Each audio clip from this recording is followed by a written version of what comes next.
Hi everyone, it's Thursday, October 8th. I'm Jim Hummel with your KATC News Brief. People across southwest Louisiana continue to evacuate to avoid Hurricane Delta. This is video from earlier Thursday of I-210 in Lake Charles near the Nelson Road Casino's exit. All day, traffic moved at a crawl on both 210 and I-10, at times coming to a stop. In Lake Charles, residents are trying to clear as much Hurricane Laura debris from their properties before Delta arrives. The sound of saws trimming trees and hammers nailing down blue tarps could be heard in several different neighborhoods. Just 6 weeks after Laura devastated the city, people there are preparing for what could be another major impact.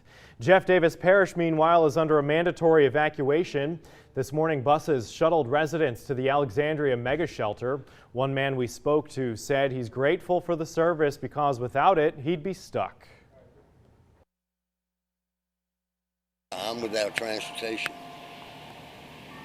These senior citizen homes are not cheap, you know, and I'm on Social Security. I'm 78 years old. I have a Walmart bicycle, but you can't get too far with those. LCG, meanwhile, has updated the city of Lafayette's curfew. That curfew will now start Friday at 4 p.m. and continue until 8 o'clock Saturday morning. And LUS is moving its bucket trucks into the Cajun Dome to protect them from Delta's wrath. Once the storm passes, those trucks and crews will be dispatched to hard-hit areas to restore power.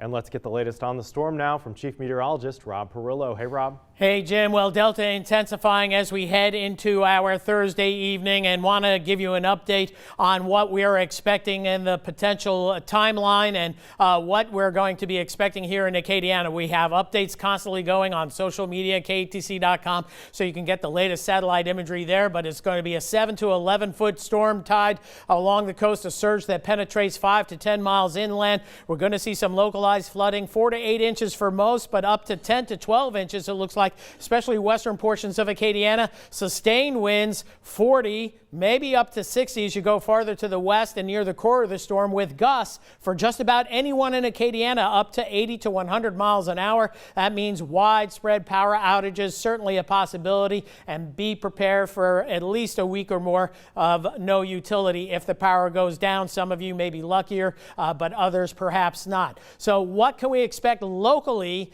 at your home? Well, if you're in the surge zone, get out, period. We are looking at water, 3 to 9 feet of water from that 7 to 11 foot surge, moving 5 to 10 miles inland and inundating areas along and south of highways 14 and 90. Street flooding will be likely. Water on the roadway is going to hide debris and ditches, so don't drive in the storm, and especially as we get into Friday night. And there will be a flood risk to homes, greatest in the western sections of Acadiana, and with everybody, the possibility of roof damage, including shingles, cornices, corners of the house, chimneys as well. Any metal buildings, awnings, porch coverings will be destroyed or heavily damaged, and do not ride it out in a mobile home. You want to seek more substantial shelter, and in that shelter, establish a safe interior room away from windows if a tree should come down on your house, and we do expect large trees and branches to come down. Survey those trees around your home. The strongest winds out of the south, so big trees will be falling from the south to the north, so keep that in mind. And power lines will be down. Be aware of those live power lines. So we have a hurricane warning in effect for Acadiana. Prime time looks to be late afternoon, early evening Friday. There's going to be about a 6 to 8 hour window where we're going to have hurricane conditions, and then it'll be over with and we'll be smooth sailing going into Saturday and beyond. That's it for weather and news for right now. Stay with us for more coming up.